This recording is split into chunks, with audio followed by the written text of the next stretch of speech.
Assalamualaikum warahmatullahi wabarakatuh.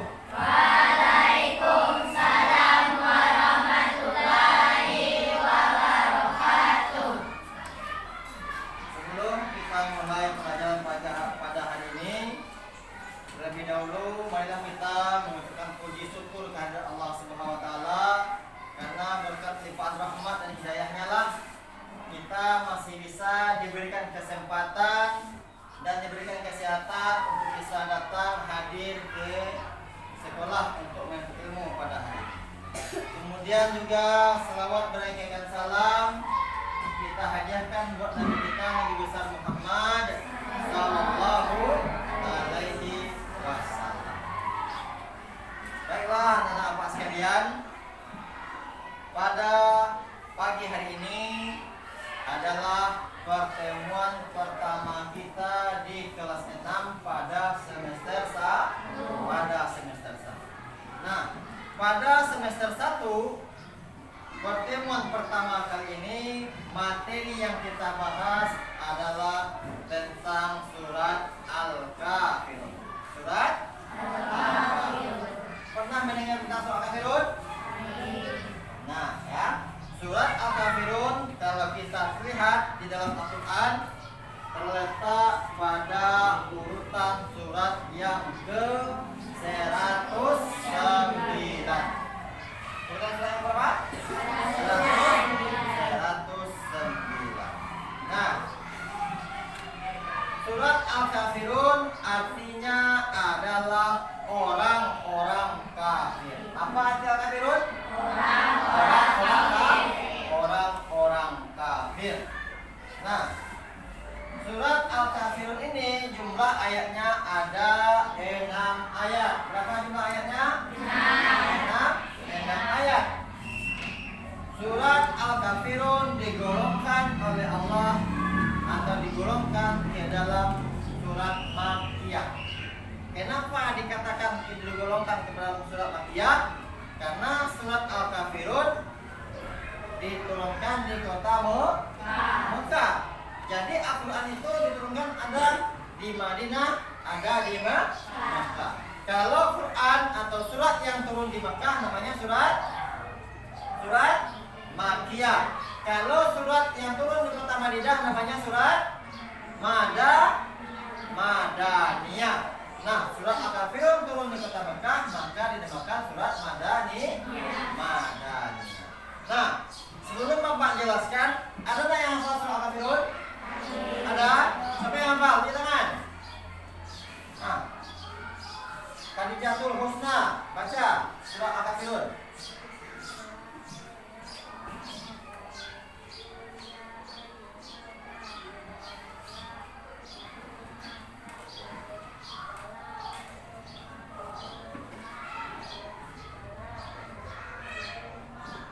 Wala ana'a, jangan dibaca an'a.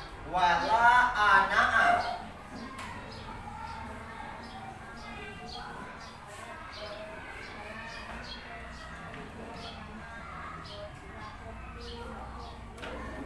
Oke, terima kasih. Nah, itu sedikit atau bacaan dari surat Al-Kafirun. Nah, untuk lebih jelasnya kita coba lihat tayangan berikut ini tentang bacaan surat Al-Kafirun. Dan di sini nanti dalam pelajaran juga akan dijelaskan bagaimana sejarah turunnya atau asbabun nuzul surat Al-Kafirun. Nah, kita perhatikan video ini bersama-sama ya.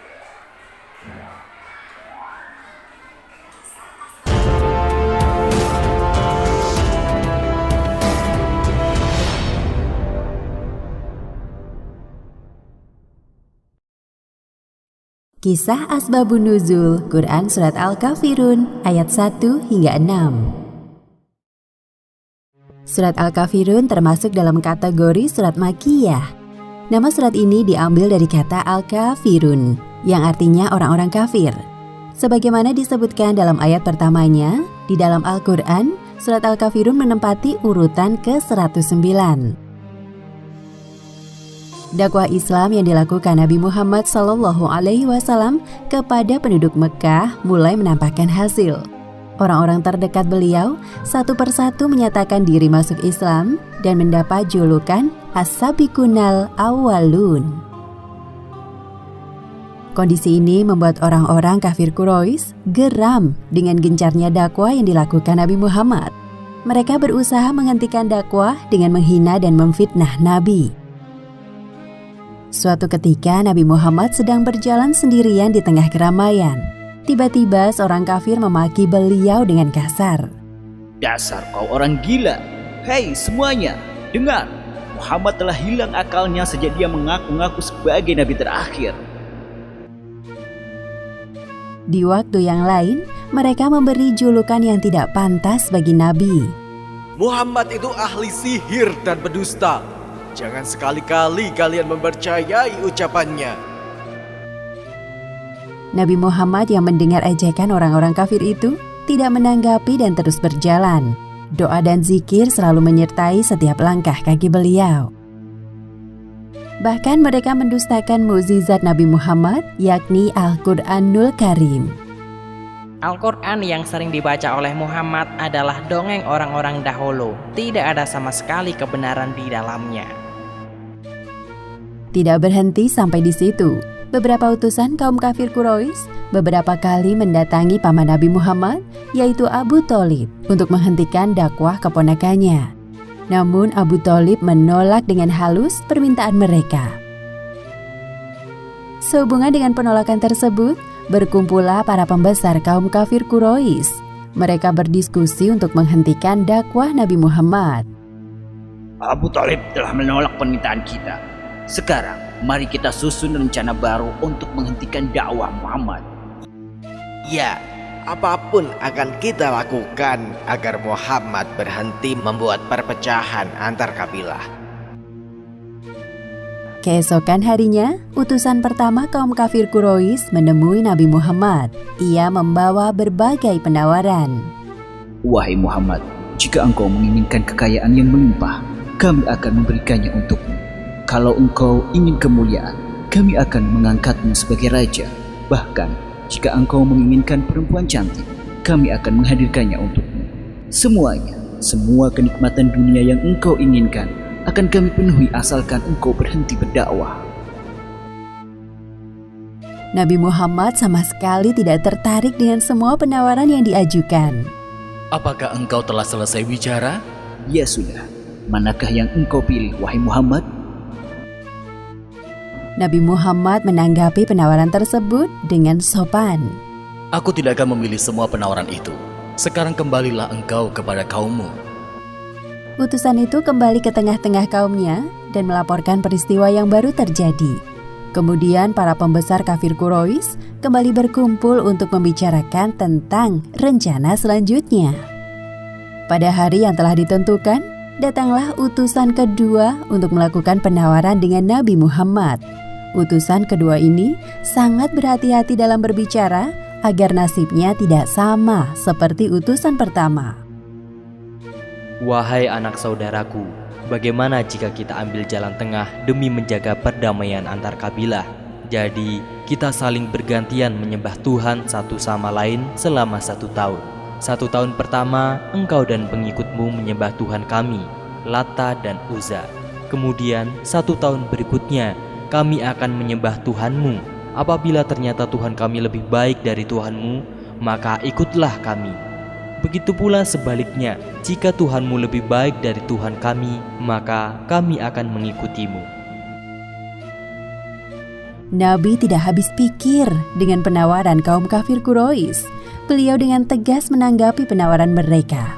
Aku tidak akan pernah menukar keimananku kepada Allah Subhanahu wa Ta'ala dengan apapun yang kalian tawarkan, karena Islam adalah satu-satunya agama yang paling benar.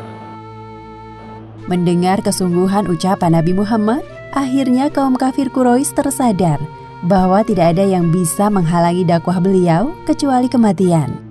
Kemudian turunlah ayat Al-Quran, surat Al-Kafirun ayat 1 hingga 6 yang menguatkan perkataan Nabi. Bismillahirrahmanirrahim. قل يا أيها الكافرون لا أعبد ما تعبدون ولا أنتم عابدون ما أعبد ولا أنا عابد ما عبدتم ولا أنتم عابدون ما أعبد لكم دينكم ولي دين. Yang artinya, katakanlah, hai orang-orang kafir, aku tidak akan menyembah apa yang kamu sembah, dan kamu bukan penyembah Tuhan yang aku sembah, dan aku tidak pernah menjadi penyembah apa yang kamu sembah, dan kamu tidak pernah pula menjadi penyembah Tuhan yang aku sembah. Untukmulah agamamu, dan untukkulah agamaku. Demikianlah kisah di balik asal mula turunnya surat Al-Kafirun ayat 1 hingga 6. Hikmah yang dapat diambil dari kisah ini, pertama, jangan sekali-kali mencampur adukan Islam dengan agama yang lain, karena hal itu merupakan dosa besar. Dan kedua, kita diperbolehkan berbuat baik kepada orang kafir, asalkan bukan dalam hal beribadah. Wallahu a'lam bishawab. Nah, baiklah Bapak sekalian, kita tadi sudah melihat video penjelasan tentang asbabun nuzul turunnya surat Al-Kafirun. Nah, dari materi yang telah disampaikan tadi, ada yang perlu ditanyakan? Ada yang bertanya? Alia. Silakan. Nah, kenapa surat Al-Kafirun dinamakan surat Makkiyah? Siapa yang bisa menjawab? Ada yang bisa menjawab? Nah, ada. Nah, sebagian telah Bapak jelaskan di awal tadi, kenapa surat Al-Kafirun dinamakan surat Makkiyah? Karena surat Al-Kafirun adalah surat yang diturunkan di kota Mekah. Itu makanya surat Al-Kafirun digolongkan ke dalam surat Makkiyah. Nah, Bapak harapkan dengan pelajaran yang telah disampaikan tadi, apa yang Bapak sampaikan bisa dipahami oleh anak-anak semuanya dan bisa dipraktekkan di kehidupan sehari-hari. Nah, sebelum kita tutup, kita coba dulu membaca surat Al-Kafirun secara bersama-sama. Bismillahirrahmanirrahim. Qul ya ayyuhal kafirun la a'budu ma ta'budun wa la antum 'abiduna ma a'budu wa la ana 'abidun ma 'abadtum wa la antum 'abiduna ma a'budu lakum dinukum waliya din. Nah, berarti sudah bisa dikatakan umumnya sudah hafal surat Al-Kafirun. Nah, untuk lebih tinggal diingatan kita, setiap surat, setiap ayat yang kita baca ketika sholat harus diulang-ulang. Supaya kenapa? Supaya surat atau Al-Quran yang kita hafal itu bisa selalu tinggal di kepala. Baiklah anak-anak sekalian, untuk materi pada sekarang ini kita cukup demikian. Kita sudahi dengan wabillahi taufiq wal hidayah. Assalamualaikum warahmatullahi wabarakatuh.